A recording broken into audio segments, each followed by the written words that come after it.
আসসালামু আলাইকুম ওয়া রাহমাতুল্লাহি ওয়া বারাকাতুহু।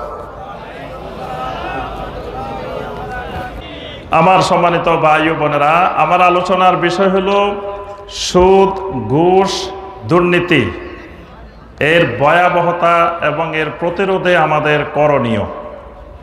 বিষয়টি অনেক লম্বা, অনেক দীর্ঘ আলোচনার বিষয়।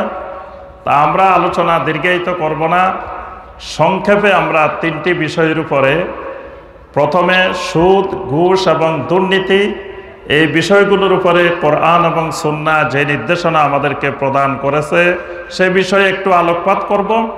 এরপরে এই বিষয়গুলো থেকে আমাদের এই সমাজ, আমাদের দেশ রক্ষা পেতে হলে আমাদের করণীয় কি, এই করণীয়গুলো সম্পর্কে কোরআন সুন্নাহ থেকে দিক নির্দেশনা দিয়েই আমার আলোচনা শেষ করব ইনশাআল্লাহ।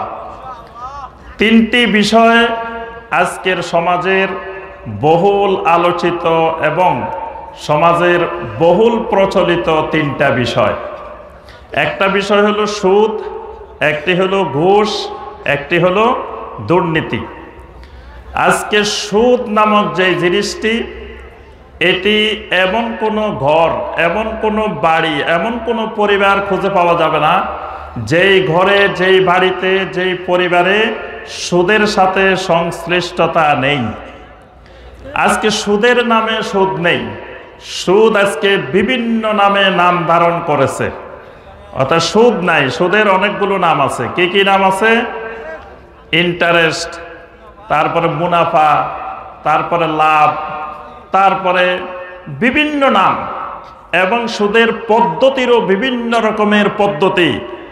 ঘুরিয়ে পেঁচিয়ে বিভিন্নভাবে সুদকে বৈধতা দিয়ে ঘরে ঘরে, প্রত্যেকের ঘরে ঘরে আজকে সুদ পৌঁছে গিয়েছে। প্রত্যেকের মোবাইলে মোবাইলেও আজকে সুদ আছে। দেখবেন প্রত্যেকের মোবাইলের ভিতরেও সুদ রক্ষিত আছে, গচ্ছিত আছে, সুদের ব্যবসা আছে।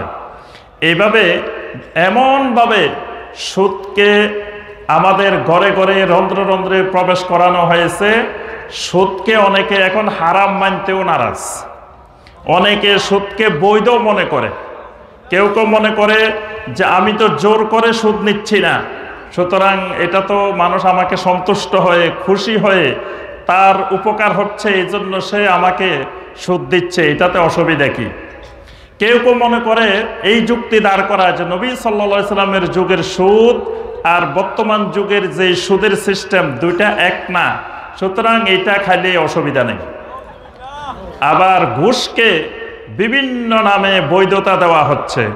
কেউ কেউ বলেন যে আপনাকে একটা চাকরি দিব, আপনি আমাদের এখানে ডোনেশন করেন, আপনি প্রতিষ্ঠানে এটা দেন, অমুককে এটা দেন, তারপরে আপনি বিভিন্ন কায়দায়, মানে ঘুষকে মানুষ এখন বৈধ মনে করা শুরু করে দিয়েছে। আর দুর্নীতি এমনভাবে রন্ধ্রে রন্ধ্রে প্রবেশ করেছে, এখন দুর্নীতি না হইলে কোনো বৈধ কাজ, স্বাভাবিক কাজও দুর্নীতির মাধ্যম ছাড়া করা সম্ভবপর হয় না। অর্থাৎ দুর্নীতিটাও মনে হয় যে এটা সমাজের একটা স্বাভাবিক পদ্ধতি, স্বাভাবিক নিয়ম। বরং দুর্নীতি না করলে, দুর্নীতি মুক্ত থাকার চেষ্টা করলে ওই মানুষটাকে সমাজ মনে করে যে এটা এত চালাক মানুষ না, এর দিয়ে সমাজের কোনো কাজ হবে না, কিছুই করা যাবে না, এই লোক সমাজে এখন অচল। অর্থাৎ তিনটি জিনিস, যেই তিনটি বিষয়কে ইসলাম কঠিনভাবে নিষিদ্ধ করেছে, ইসলাম এর বিপক্ষে কঠিনভাবে অবস্থান নিয়েছে, কিন্তু তিনটা বিষয় আজকে মুসলিমদের সমাজের রন্ধ্রে রন্ধ্রে ঢুকে শিরা উপশিরা পর্যন্ত পৌঁছে গিয়েছে। এই জন্য আমার সম্মানিত ভাই ও বোনেরা, এই বিষয়গুলো সম্পর্কে আমাদেরকে খুবই সচেতন এবং খুবই সজাগ হতে হবে। প্রথম বিষয় আমরা আসি সুদ। এই সুদ হলো কোরআনে কারিমের ভাষায়, নবী সাল্লাল্লাহু আলাইহি ওয়াসাল্লামের হাদিসের ভাষায় সুদকে বলা হয় কি? আপনারা বলেন দেখি, সুদকে কি বলা হয়? রিবা। মাশাআল্লাহ, সবাই জানেন। সুদের কোরআনিক নাম, সুন্নাহর নাম হলো রিবা। রিবা কাকে বলা হয়? নবী সাল্লাল্লাহু আলাইহি ওয়াসাল্লাম রিবার সংজ্ঞাও দিয়েছেন। আল্লাহ রাসূল সাল্লাল্লাহু আলাইহি ওয়াসাল্লাম বলেন, আল হিনতাতু বিল হিনতাহ ওয়াশ শাঈরু বিশ শাঈর ওয়াত তামার বিত তামার ওয়াল মিলহা বিল মিলহি ওয়াজ যাহাবা বিজ যাহাব ওয়াল ফিদ্দাতা বিল ফিদ্দা মাসালান বিমাসালিন ইয়াদান বিয়াদিন ফামান জাদা আও ইস্তাজাদা ফাহুয়া রিবা। আল্লাহ রাসূল সাল্লাল্লাহু আলাইহি সাল্লাম বলেন, কয়েকটা জিনিসের কথা বলছেন। গমের পরিবর্তে গম, জবের পরিবর্তে জব, খেজুরের পরিবর্তে খেজুর, লবণের পরিবর্তে লবণ, স্বর্ণের পরিবর্তে স্বর্ণ, রৌপ্যের পরিবর্তে রৌপ্য। এই বিনিময় করতে গিয়ে যেটুকু বাড়ানো হবে বা বাড়ানোর চেষ্টা করা হবে, এটার নাম হলো রিবা। মানে সমান একই পণ্যের বিনিময় একই জিনিসের বিনিময়ের মধ্যে অতিরিক্ত যেই অংশটুকু হবে, এটার নামে হলো রিবা। এই রিবাকে, সুদকে আল্লাহ এবং আল্লাহ রসুল কঠিনভাবে হারাম করেছেন। শুধু হারাম নয়, বড় ধরনের হারাম হলো এই সুদ বা রিবা। আল্লাহ রাব্বুল আলামিন কোরআনে কারিমে সুদের ব্যাপারে যেই ভাষাগুলো ব্যবহার করেছেন, এই ভাষাগুলো সবচাইতে কঠিন কঠিন পরিভাষা। আল্লাহ রাব্বুল আলামিন তিনটি গুনাহের ব্যাপারে, তিনটি অপরাধের ব্যাপারে স্থায়ী জাহান্নামের কথা বলছেন। মুমিনদেরকে আল্লাহ পাক কখনো স্থায়ী জাহান্নামের কথা বলেন নাই। অর্থাৎ মুমিনেরা ঈমানের কারণে জাহান্নামে গেলেও আবার জাহান্নাম থেকে তারা এক সময় জান্নাতে ফিরে আসার সম্ভাবনা আছে, তারা স্থায়ী জাহান্নামী না। কিন্তু তিনটি অপরাধকে আল্লাহ রাব্বুল আলামিন এত মারাত্মক আকারে, এত বড় অপরাধ হিসেবে বর্ণনা করেছেন। এই তিনটি গুনাহের ক্ষেত্রে আল্লাহ রাব্বুল আলামিন স্থায়ী জাহান্নামের কথা বলছেন। নাউযুবিল্লাহ। এক নম্বর, এই তিনটা জিনিসের মধ্য থেকে একটা জিনিস হলো এই রিবা বা সুদ।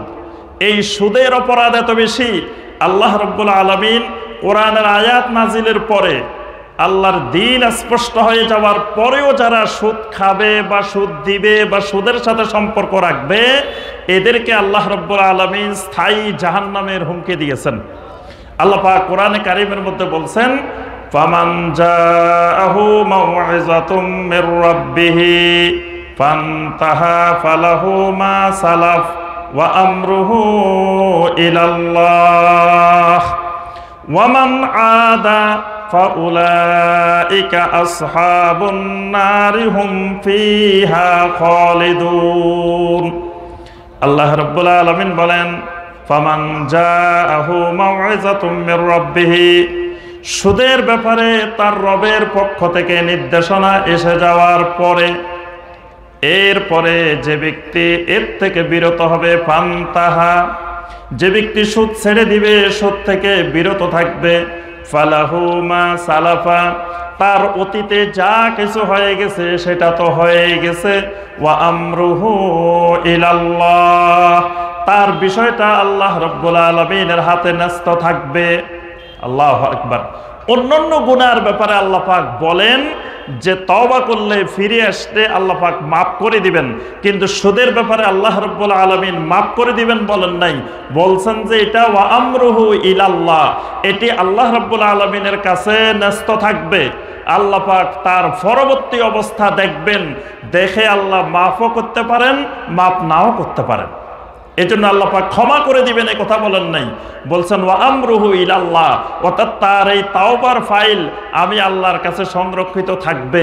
তার পরবর্তী অবস্থান দেখে আল্লাহ পাক ক্ষমা করবেন অথবা করবেন না, এটা আল্লাহর ইখতিয়ার। এরপরে আল্লাহ রাব্বুল আলামিন বলছেন, ওয়া মান আদা ফাউলাইকা আসহাবুন নারি হুম ফিহা খালিদুন। এরপরেও যদি কোনো ব্যক্তি সুদ খেতে থাকে, তার কাছে কোরআনে কারিমের নির্দেশনা এসে গেছে, সুন্নাহর নির্দেশনা এসে গেছে, এরপরেও সুদ না ছেড়ে সুদের লেনদেন, সুদের ব্যবসা, সুদের কার্যক্রম অব্যাহত রেখেছে, আল্লাহ রাব্বুল আলামিন বলেন, ফাউলাইকা আসহাবুন নার, এই মানুষগুলা হবে জাহান্নামের অধিবাসী।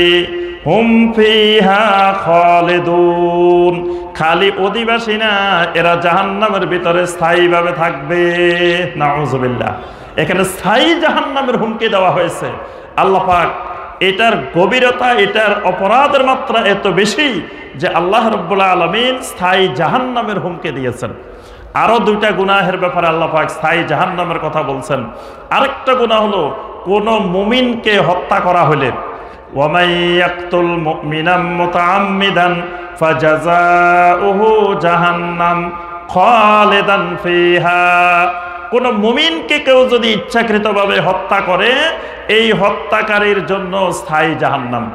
আরেকটা হলো কোন ব্যক্তি মিরাসের সম্পত্তি বন্টনের ক্ষেত্রে যদি হেরফের করে, ভাইয়ের সম্পত্তি সঠিকভাবে না দে, বোনের সম্পত্তি সঠিকভাবে না দে, ফুফুর সম্পত্তি সঠিকভাবে না দে, সম্পদ বন্টনের ক্ষেত্রে, উত্তরাধিকারী সম্পদের ক্ষেত্রে যদি কম বেশি করে, এই ব্যক্তির ক্ষেত্রে আল্লাহ রাব্বুল আলামিন স্থায়ী জাহান্নামের কথা বলছেন। ওয়ামাই ইয়াসিল্লাহ ওয়া রাসূলাহু ওয়া ইয়াতাআদ্দা হুদুদাহু ইউদখিলহু নারান খালিদান ফিহা, যেই ব্যক্তি আল্লাহ এবং রাসূলের নাফরমানি করে, আল্লাহ এবং রাসূল নির্দিষ্ট পরিমাণে সম্পদের বন্টন নামা নির্ধারিত করে দেওয়ার পরেও কোনো ব্যক্তি যদি সীমা লঙ্ঘন করে, এই ব্যক্তিকেও আল্লাহ রাব্বুল আলামিন জাহান্নামে এমনভাবে ঢুকাবেন, খালিদান ফিহা, স্থায়ীভাবে ঢুকাবেন, আর বের করবেন না। নাউযুবিল্লাহ। তিনটা অপরাধের ক্ষেত্রে আল্লাহ পাক খালিদান ফিহা ব্যবহার করেছেন। তার মধ্যে একটা হলো এই রিবা বা সুদ।